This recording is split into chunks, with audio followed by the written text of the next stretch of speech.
Hi everyone, let's have a quick refreshing salad. So today I'm going to make stuffed cucumber cups.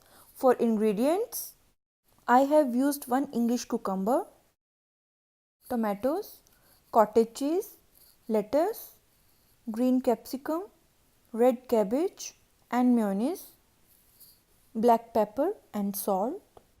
I have cut my cucumber into equal pieces. Using a spoon, I will scoop out the center of the cucumber. Feel free to use both ends of spoon to get as deep a cup as possible without breaking the cucumber piece, and be careful not to scoop through the bottom.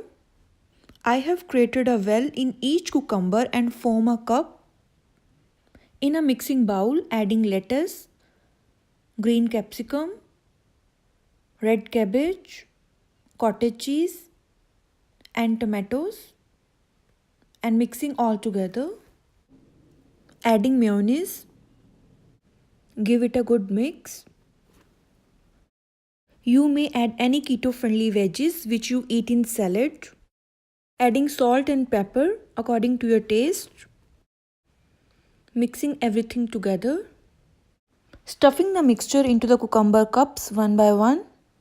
Friends, while cutting the cucumber pieces, larger pieces look great for cocktail, but bite-sized pieces are easy to eat, so the choice of choosing the piece size is yours. And our cucumber cups are ready to be served. Garnish it with remaining mixture along with the cups. Guys, if you like my video, please like, share and subscribe. Thanks for watching.